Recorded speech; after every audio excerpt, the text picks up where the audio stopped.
जो लोग जाति देखकर वोट देते हैं और कैंडिडेट को जिताते हैं, उन सभी लोगों के ऊपर तमाचा है अनंगपुर गांव में होने वाली कार्यवाही। और जो कार्यवाही वहां हो चुकी है, वहां मकानों को तोड़ा जा चुका है और लगभग पूरे गांव के मकानों को तोड़े जाने के नोटिस लोगों के हाथ में थमा दिए हैं।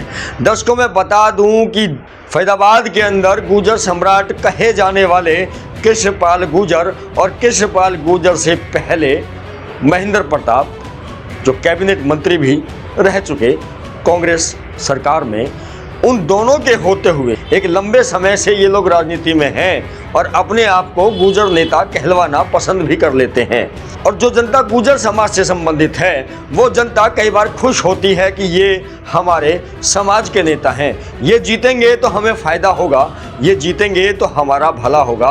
पर इन लोगों को ये शायद पता नहीं था कि नेता नेता होता है, वो किसी जाति का नहीं होता। वो तो सिर्फ और सिर्फ जनता को एक वहम पैदा करता है कि मैं तुम्हारी जाति का हूँ, और उस वहम में जनता उस नेता के पीछे पागल हो जाती है और उसे जितवा भी देती है। आज अनंगपुर के लोग, बड़े बुजुर्ग, नौजवान सभी ये सोच रहे होंगे कि हमारा गांव सैकड़ों साल पुराना है, हमारा गांव राजा महाराजाओं के समय का है, हमारा गांव इतिहास की एक बहुत बड़ी धरोहर है, हमारे गांव के अंदर 750 साल से भी पुराना बरगद का पेड़ है। हमारे गांव के अस्तित्व को मिटाने का आखिर क्यों सुप्रीम कोर्ट ने आदेश दे दिया? दर्शकों, सुप्रीम कोर्ट चलता है कानून पर और कानून बनाते हैं विधायक और सांसद। गुर्जरों का ये गांव था और गुर्जरों की एक लंबी राजनीति फैजाबाद जिले के अंदर चली, पर फिर भी वो नेता ऐसे कानून नहीं बना पाए जिन कानूनों से इस अनंगपुर गांव को टूटने से बचाया जा सकता था। आज शायद उन लोगों को वाकई में बहुत दुख हो रहा होगा जो जाति देखकर वोट देते हैं। कल 13 जुलाई 2025 को सुबह 10 बजे महापंचायत का आयोजन किया जा रहा है। दोनों गुर्जर नेता इस समर्थन में है कि अनंगपुर गांव नहीं टूटना चाहिए। दोनों नेता एक दूसरे को दोषारोपण कर रहे हैं कि ये तुम्हारी वजह से हो रहा है, ये तुम्हारी वजह से हो रहा है। पर जनता इन दोनों नेताओं के खेल को शायद समझ नहीं पा रही।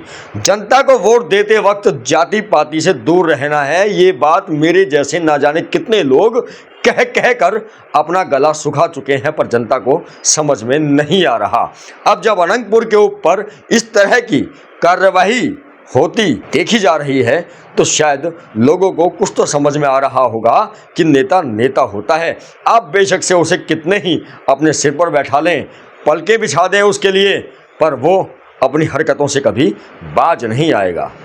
अनंगपुर टूटने वाला है नहीं, ये भी मैं आपको बता देता हूं दर्शकों। मुझे नहीं लगता कि अनंगपुर टूटेगा। ये तो बस दो गुर्जर नेताओं की राजनीति में वर्चस्व बनाने की, गुर्जरों के अंदर अपनी महत्वता दिखाने की एक चाल है। मिलता हूं आपसे दोबारा अन्य किसी खास रिपोर्ट के साथ।